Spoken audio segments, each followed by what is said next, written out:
नमस्कार दोस्तों आप सभी का फिर से एक नए वीडियो में स्वागत है। दोस्तों भादो आते आते लोगों का घर का राशन ख़त्म हो जाता था। लोग इंतज़ार करने लगते थे कि कब भदई फसल साठी मड़ुआ मकई तैयार हो कि पेट भरने का काम चले और भोजन का इंतज़ाम हो जाए। तो लोग इस तरह से इंतज़ार करते थे और दोस्तों धीरे धीरे साठी तैयार हो जाता था भादों में आते आते। तो दोस्तों साठी को फिर लोग काट करके फिर उसको खेत में पानी ही होता था तो खटिया बिछा करके उस पर काट करके उसको ले करके आते थे लोग घर पे और उसको हाथ से ही पीट करके उसमें से धान निकाल करके फिर चावल निकाल करके लोग उसका भात बनाते थे फिर खाते थे। साठी का भात दोस्तों बहुत अच्छा होता है, बहुत मीठा लगता है। उसको दोस्तों किसी सब्जी का किसी दाल का ज़रूरत नहीं है साठी के चावल के लिए, इतना अच्छा और इतना टेस्टी होता था। उसका माड़ भात से ही लोग खा लेते थे और भर पेट आराम से खा करके मस्त हो जाते थे। साठी का चावल बहुत अच्छा होता था। उसके बाद दोस्तों धीरे धीरे मड़ुआ तैयार हो जाता था।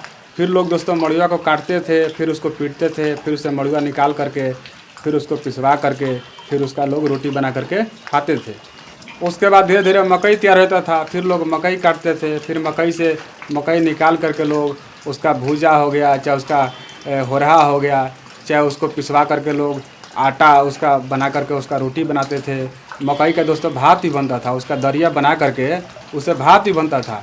तो लोग मकई का रोटी भी और मकई का भात भी बना करके लोग आसानी से खाते थे और अपना पेट भरते थे। और दोस्तों इसके साथ साथ जानवरों के लिए, पशुओं के लिए हरा चारा भी मिल जाता था मकई से, मड़ुआ से, मसूरिया से। तो इस तरह से पशुओं का चारा भी इंतजाम हो जाता था और उनका भी भरण पोषण हो जाता था। क्योंकि दोस्तों भादो आते आते भूसा भी ख़त्म हो जाता था तो पशुओं को खाने के लिए भी समस्या हो जाती थी। चारों तरफ पानी में डूबा रहता था, घास का कोई इंतजाम नहीं हो पाता था। तो इसलिए इन हरा चारों से पशुओं का भरण पोषण भी हो जाता था और साथ में इंसानों को भी खाने के लिए मिल जाता था, इंतजाम हो जाता था। तो दोस्तों भादो कुंवारे 2 महीना इसी तरह से सर्कल चलता था, इसी तरह से ग्रामीण जीवन था लोगों का।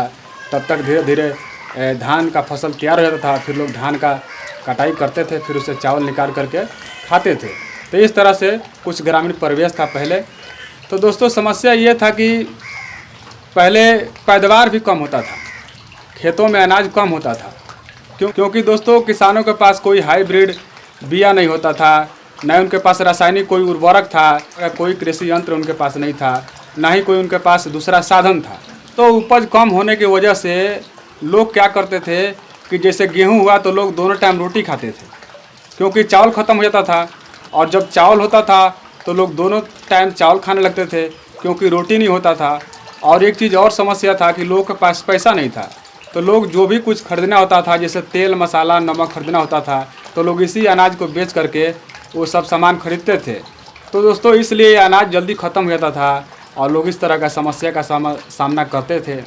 तो दोस्तों इस तरह का कुछ ग्रामीण जीवन था, इस तरह का ग्रामीण परिवेश था पहले। मुझे आज भी वो सब चीज़ याद है। दोस्तों ये वीडियो बना रहा हूँ, आप लोग को वीडियो कैसा लगता है? अगर अच्छा लगता है तो इसको थोड़ा सा लाइक और शेयर कीजिए। मिलते रहेंगे इस तरह से नए नए वीडियो में। तब तक के लिए जय हिंद, जय भारत।